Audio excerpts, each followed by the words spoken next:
All right, everybody, welcome back. Matt and Malcolm. That was terrible. You know what? I'm just going to leave it. Whatever. This is Matt and Steve SC. I'm here with Steve. And we are doing MST Group 4, the MSL Survivor Tournament. We are here with the losers game. That's right. These are losers you see before you. Leta is a loser. And he is playing against Piano, who is the ultimate loser. And I hope he plays Piano like a piano, because if Leta loses a Terran versus Terran, which is his best matchup, then I am going to be thoroughly disappointed. But yeah, looking at the stats here, if you want to know about those, Leta is 65% versus Terran, which it seems like most good Terran players, Flash, Leta, Fantasy, they're usually really good against in a mirror matchup. So I don't really know why, but Terrans that are good typically are good against other Terrans, and even Piano is not that bad. TVT, he's actually about 53%. But he's played around 20 games, and Leta's played around 60, it looks like. So Leta definitely a more experienced player. He's played against better Terran players, I'd say, more top players, and had higher success rate. And did you see what were the colors there, Matt? Yep, Leta is going to be yellow. We're looking at him right now. They don't do the thing like the OSL does where they show you the name of the player after they show the base. They just show both players on a base. So they let you choose which person you think it is. Oh, look. Oh, good. There's both players. Well, you Great. can read the Korean up at the top there. Yeah, I could read the Korean. I guess exactly you can see the Sparkies. Yeah, I was going to say this. So... In all seriousness, Height is Height Sparkies, or Heighty, whatever. Height. It's the beer that sponsors Sparkies, and that's Leta's team. Good facts there. Nice. And then you've got Piano, who is on Woojin Stars, who doesn't have a lot of good players. I think they've got Free. And that's Free is not even that good of a player anymore, actually. No. One of the Dragons has kind of fallen off. And so I wanted to actually say something about this. I said something in the last game about Best. Basically, some people, not going to say any names, but they've been saying some bad things about a lot of good players, like Best in Fantasy. Mainly Moletrap, actually, has been saying it. And names. So I have to say I kind of disagree with some of those comments. He doesn't say Best sucks or Fantasy sucks, so don't take it out of proportion. Well, proportion, that's not, I don't know if that's the right word, but don't take it out of context. Out of context, right. Don't blow it out of proportion. Yeah, don't blow it out of proportion. But really, I think that he's not giving players enough credit with that comment, just because, I mean, Best, okay, he is on a slump, but it's not like he sucks. It's not like he's B-team now or anything. I mean, actually, I think his last 10, he's like 6-4 or something like that. So he's not up to his total dominating self, and he hasn't been doing well in Star Leagues. But what Protoss has been doing well in Star Leagues, I mean, Bisu got knocked out of the round of 16, I think. Well, he made it to the round of 8 in, like, the OSL last time, but he got knocked out early, I think, of the MSL. One of those, he got knocked out really early. And then this time, I'm not sure, I don't want to spoil anything, but he may or may not have got knocked out. I think he got knocked out of the OSL. Yeah. Sorry if I spoiled that, but it has happened about a week ago. So my point, though, is that Protoss and Terrans just aren't doing that well right now in general. So to say that, well, Fantasy's slumping or Best is slumping, I mean, they're just having a hard time in general, the races as a whole. I do think Best is, not as good a player as, say, Stork or Bisu, but he's definitely, I mean, he's like top 5 Protosses probably. And maybe that's not good for Protoss. We got Jangbi, Cal. I guess you could say Jangmi and Cal are considered better than Best right now, but still, he's in that top 5, top 6. It looks like, just getting back to the game, we got factories going down for both players. We usually don't see anything non-standard TVT unless someone's getting a starport or something like that. So it looks like it looks like it's pretty standard so far. 2 SCVs on gas for Leta, and it looks like 1 SCV for Piano, so Piano might decide to expand a little faster. And it looks like, yeah, Leta does have a second factory going up already, so maybe being a little more aggressive, whereas Piano only has his one. Well, his 1, yeah, 1.5.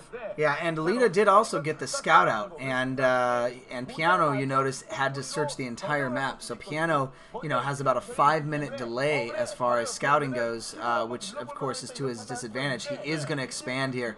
And this is probably bad news, although certainly if anybody can defend an expansion, it is Terran against another Terran, or at least just Terran in general. But we are now seeing the expansion going up, but obviously it's going to be behind because of that factory that Leta built earlier. So Leta is going to have the stronger early army. He's probably going to make the push first, and it's really going to be how well does Piano defend against the early push from Leta with his factories. You can see there he's probably getting speed for his vultures, I'm guessing, although obviously he could be going for mines. I very much doubt he's going to go for siege. Wow, Piano actually with some decent vulture micro here. He is going to lose the vulture, but not before taking out an SCV and a Marine, so not too bad there at all.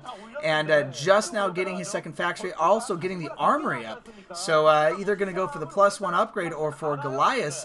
He may suspect that Leta is trying to go for some sort of weird Wraith build because he has not gotten the scout in yet. So he might be getting the getting the Goliaths, which are going to be a waste because Leta is not going for that. So I think that's not a bad idea by Piano, but obviously ultimately it's unnecessary and it's not going to work out. Well, it's a pretty safe move because Goliaths are overall better than vultures. You know, a lot of times players just stick with vultures because they have them and they want to just, you don't have time to make the switch, so you stick with vultures. But Goliaths are pretty good, and it looks like we're having a little bit of a vulture micro battle here, and it looks like Leta is winning the battle. Piano is going to have to back off. Leta actually has quite a few vultures. He's getting a little aggressive. He's hitting his vultures, and it looks like Piano's actually canceled his armory, so he's definitely worried about this attack. He's pulling SCVs off the line. Wow. Leta is committing to this. He's got 3 vultures. We saw him rallying on the map. One more is rallying on the map. He's now got, 3 vultures and 1 rallied on the map. Some SCVs might go down here. It looks like, using SCVs to fight off. Piano actually doing a pretty good job fighting off those vultures, but the thing is, like you said, he hadn't seen Leta's base, and Leta had 2 factories down pretty quick, so this is why he has this bigger unit advantage. I think he had a third one too. And Piano is having to pull SCVs. He's down to his last vulture just spawning out. If Leta keeps rallying, this could be trouble for Piano. Actually, there's 3 vultures there on the ramp and only 2 in Piano's base. So the good thing is that Piano does have a quicker supply route. Ooh, not repairing that vulture, and that vulture, only 1 left. He does have the advantage of having the shorter supply route because obviously his vulture spawn in his base. It looks like Leta is now getting his expansion up, but definitely Leta taking an early lead, taking control, and denying Piano's own expansion. So even though Piano expanded first, he can't even use his expansion now. So even if he survives in the game, he's going to be very far behind. And Leta actually used his barracks there. I don't know if you guys saw, he had that right in the middle of the initial battle, and that was there basically to confuse the vultures. And unless you're microing properly, the vultures are going to use their first shot on that barracks, which then gives your vultures gave Leta's vultures a slight advantage. Little things like that, they sound really dumb. They sound like they don't make sense, but when it comes to StarCraft, that's so important.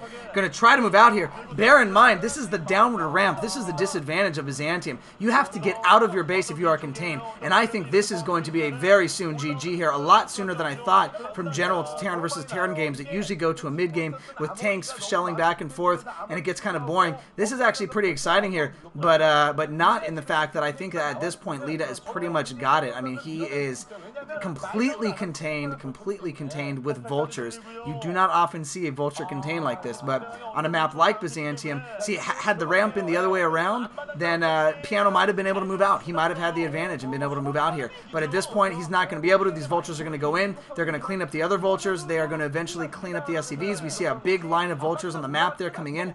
3 reinforcements coming in. And Piano definitely trying, as you mentioned before, he's done a good job with his SCVs, getting surrounds on these vultures, as you can see there. So he's really trying hard, but he's just losing too many units, and we're going to, there you go, there's the GG. GG from Piano. He's gone. Pretty He's out. unfortunate. I think Leta picked a good build for this map. Like you said, he knew that there were those downward ramps probably, and so that's a pretty good build to try to get more units out quicker. If you can do that, you can really take the advantage, and that's exactly what he did. So sorry if I didn't pay attention too much to the game there. I figured it was going to be a big, long, boring TVT, and it just kind of ended up ending. But anyways, Leta is going to move on. Now, he's not out of the group yet. He still has to play in the final match, which is going to be against Firefist, since Best beat Firefist. So stay tuned for the final match. However, Piano is now out of the MSL, so we'll see if Leta can move on. Bye, Piano. Take some lessons.